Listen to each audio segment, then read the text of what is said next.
Assalamualaikum. Waalaikumsalam. Oh, Mbak Novi tadi pagi yang WA saya ya? Oh iya, mari masuk Mbak. Ada perlu apa ya Mbak? Jadi maksud kedatangan saya ke sini untuk menanyakan terkait dengan pembelajaran online anak SD yang ada di daerah sini, Bu. Kebetulan Ibu di sini sebagai ustazah atau guru ngaji barangkali dapat memberikan tanggapan terkait hal tersebut. Oh, begitu ya Mbak. Ya, kalau menurut saya pembelajaran sistem online itu kurang maksimal dan juga kurang efektif. Karena apa? Karena kebanyakan anak itu sekarang pada menggunakan HP-nya itu buat ngegame, tidak untuk belajar. Nah, jadinya kan kasihan orang tuanya kan kalau misalkan yang tadinya belum punya uang harus mencari uang lebih giat lagi untuk membelikan HP anaknya. Akan tetapi anaknya tidak belajar dengan maksimal karena anaknya itu tadi uh, ikut teman-temannya game online itu. Jadi menurut saya kalau pembelajaran dengan sistem online itu kurang maksimal dan ya alangkah baiknya ya sistem tatap muka seperti dulu. Iya Bu, sebenarnya saya juga menginginkan pembelajaran tatap muka dengan dosen saya karena saya juga sudah bosan dan suntuk melakukan pembelajaran online. Namun perlu Ibu ketahui bahwa pembelajaran online merupakan solusi yang efektif dalam pembelajaran di rumah guna memutus mata rantai penyebaran virus corona.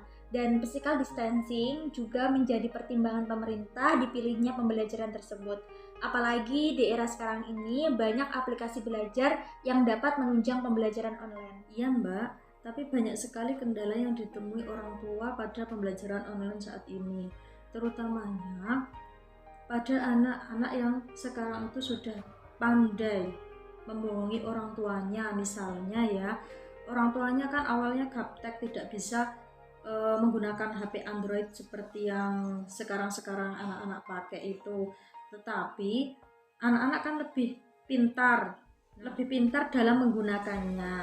Nah, anak-anak tersebut menggunakan HP-nya itu tidak untuk belajar saja, akan tapi untuk game, bahkan melihat barang-barang yang tidak seharusnya mereka tonton atau yang mereka lihat. Nah, di sisi lain, kebanyakan orang tua mereka kan pada bekerja, misal dari pagi sampai sore pulangnya atau bahkan sampai malam. Itu kan anak-anak tersebut tidak bisa diawasi atau dikontrol penuh dengan orang tua. Nah, akibatnya anak-anak kan seenaknya sendiri. Dipikirnya anak-anak itu libur, maksudnya Berarti kendalanya di sini itu lebih ke kurangnya perhatian dan pengawasan dari orang tua ya, Bu. tidak hanya itu, Mbak. Banyak sekali dampak negatif yang dialami anak-anak akibat pembelajaran lewat online atau pembelajaran lewat HP seperti saat ini. Selain itu, anak-anak juga sekarang itu lebih apa ya? Seperti omongannya seperti itu loh Mbak. Omongannya itu lebih cenderung ke hal-hal yang tidak sopan. Ya akibat sekarang itu kan banyak ya aplikasi-aplikasi seperti TikTok seperti itu. Jadi anak itu malah lebih suka ke situ. Misalnya ada kata tutur kata yang tidak pas ya, yang kurang pas menurut kita sebagai orang tua, terutamanya saya. Tapi itu anak malah gampang apa ya? Gampang nyantol lah istilahnya seperti itu dalam bahasa Jawanya. Iya Bu, memang dalam penggunaan HP yang ada kuota internetnya itu membawa dampak negatif dan dampak positifnya, tergantung bagaimana kita menggunakannya.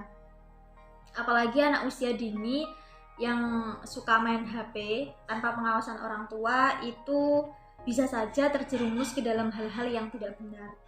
Nah, maka dari itu Mbak, kebanyakan masyarakat di sini ini menentang dengan adanya pembelajaran online seperti saat ini ya. Karena apa?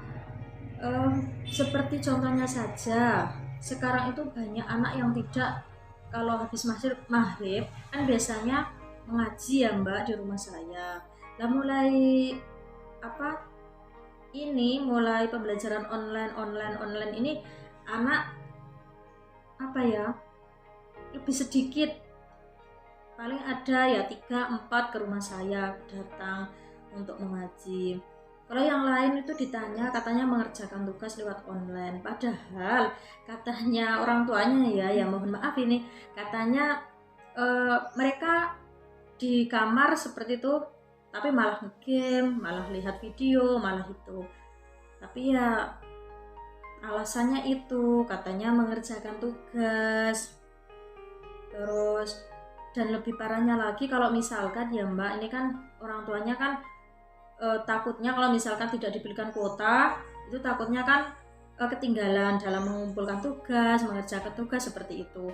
Diberikan kuota itu tapi langsung sekali habis gitu kan. Jadinya ya kasihan orang tuanya. Padahal kuota sekarang kan berapa ya Mbak ya harganya. Terus sekarang dibelikan habis, besok harus beli lagi seperti itu. Itu kalau boleh tahu ya Bu, kira-kira 1 bulannya itu menghabiskan berapa ribu untuk membeli kuotanya? Tergantung pemakaian sih Mbak. Kalau misalkan hari ini anak dibelikan kuota itu 5 GB, katakanlah harganya 70.000. Nah itu kan kalau misalkan anak tadi menghabiskan dalam waktu sehari ini kan besok harus beli lagi seperti itu Mbak. Jadi ya pengeluaran untuk membeli kuota juga lebih banyak. Meskipun banyak dampak negatif yang dirasakan oleh masyarakat di sini, jangan sampai kita melupakan dampak positif yang ditimbulkan dari pembelajaran online, Bu ya. Karena mulai dari ada metode belajar dari guru yang bervariasi, terus juga anak-anak dapat beradaptasi dengan perubahan yang awalnya itu tatap muka di kelas, sekarang tatap mukanya via online, bisa melalui Google Meet, Zoom, YouTube, dan aplikasi-aplikasi lainnya seperti Google Classroom, Telegram, WA Group, dan lain sebagainya. Nah, mau tidak mau, anak-anak itu di zaman sekarang diharuskan bisa menggunakan teknologi, mengingat kita hidup di era globalisasi yang mana segala sesuatunya itu membutuhkan teknologi. Tetap saja saya kurang setuju Mbak. Karena apa? Karena banyak sekali dampak negatif yang dialami oleh anak dan juga orang tua itu menurut saya ya kasihan ya selalu banyak mengeluarkan uang untuk membeli kuota. Akan tetapi kuota tersebut tidak dimanfaatkan dengan baik oleh anaknya seperti itu Mbak. Setiap kesulitan dan permasalahan itu pasti ada jalan keluarnya Bu, apalagi di masa pandemi seperti ini. Nah kebetulan dari Kementerian Pendidikan dan Kebudayaan Republik Indonesia mengadakan bantuan kuota internet di masa pandemi itu untuk siswa SD, SMP, SMA, terus juga guru, mahasiswa, dan dosen. Nah tujuannya itu untuk meringankan beban ekonomi masyarakat dan juga untuk menjadi penunjang pembelajaran online agar berjalan dengan lancar dan baik. Masa iya Mbak? Lalu berapa kuota yang didapat oleh para siswa ya? Untuk jenjang siswa PAUD itu mendapat 7 GB per bulan. Untuk siswa SD, SMP, dan SMA itu 10 GB per bulan. Untuk guru, baik itu guru PAUD, SD, SMP, dan SMA itu mendapat 12 GB per bulan. Sedangkan untuk mahasiswa dan dosen mendapatkan 15 GB per bulan, Bu. Oh ya lumayan sih Mbak ya.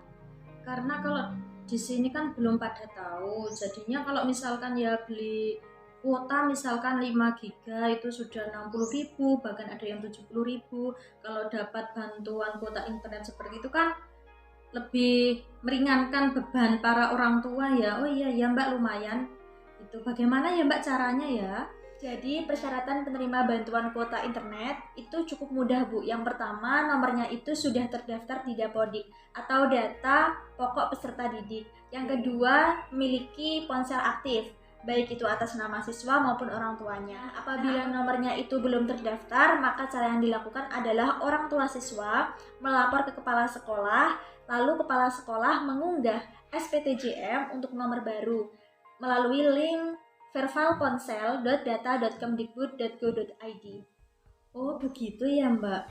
Tapi apakah itu tidak berdampak negatif kepada anak? Misalkan anak yang biasanya cuma dibelikan kuota pada orang tuanya itu misalkan cuma 2 GB ya. Itu kan kalau dapat bantuan dari Kemendikbud itu kan jadinya 10 giga ya per bulan ya. Itu apakah anak tidak malah lebih leluasa dalam menggunakan HP-nya misalkan untuk bermain game atau menonton YouTube seperti itu, Mbak?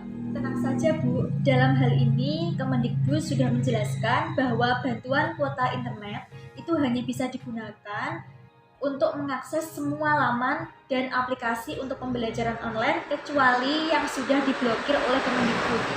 Nah, yang diblokir oleh Kemendikbud itu diantaranya ada game online Bu. Ada sekitar 17 game online yang sudah diblokir oleh Kemendikbud. Di antaranya seperti Mobile Legends, Free Fire, terus PUBG Mobile, dan masih banyak lagi. Nah, jadi Ibu tidak perlu khawatir, insya Allah aman bagi anak-anak. Tentunya dalam hal ini orang tua berperan penting dalam mengawasi mereka. Seperti itu. Wah, berarti cocok sekali itu Mbak. Saya setuju banget kalau begitu. Jadinya itu juga menguntungkan orang tua yang awalnya membeli kuota berpuluh-puluh ribu ya, sekarang tidak seperti itu. Jadi meringankan beban orang tua juga. Saya setuju seperti itu Mbak. Ya. Nah betul sekali Bu. Jadi kembali lagi ke tujuan adanya bantuan kuota internet ini adalah untuk menunjang pembelajaran online agar berjalan dengan lancar dan juga meringankan beban ekonomi masyarakat. Iya Mbak, kebetulan nanti malam itu ada agenda yasinan rutinan itu loh Mbak di masjid. Nah nanti malam insya Allah saya umumkan kepada ibu-ibu atau kepada masyarakat ya bahwasannya sekarang itu Kemendikbud sudah memfasilitasi atau memberikan kuota gratis kepada para siswa yang sekolah baik jenjang mulai dari PAUD sampai SMA ya Mbak ya tadi ya. Iya, saya sangat yakin bahwa orang tua itu sangat mendukung dan juga senang dengan adanya kuota gratis ini. Alhamdulillah baik Bu. Nanti misalnya ada kesulitan, dengan senang hati saya bisa membantu.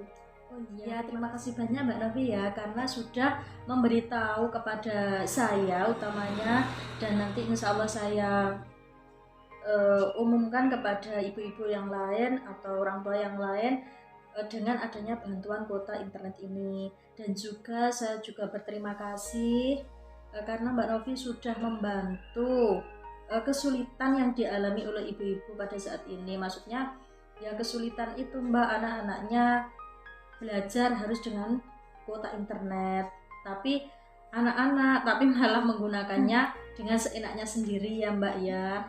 Nah, dengan adanya bantuan internet ini, insya Allah ibu-ibu di sini juga lega, maksudnya senang, sudah tidak membeli paketan lagi seperti dulu, seperti itu Mbak. Sama-sama Bu, terima kasih karena sudah bersedia diajak berdialog hari ini, dan mohon maaf apabila kedatangan saya ke sini mengganggu waktu istirahatnya Ibu. Oh iya, tidak apa-apa Mbak Novi, justru saya malah senang ya karena sudah diberitahu informasi-informasi yang tadinya saya belum tahu, sekarang saya jadi tahu. Iya, terima kasih sekali lagi ya. Kalau begitu saya pamit pulang dulu ya Bu. Assalamualaikum. Iya, waalaikumsalam. Hati-hati ya Mbak Novi ya.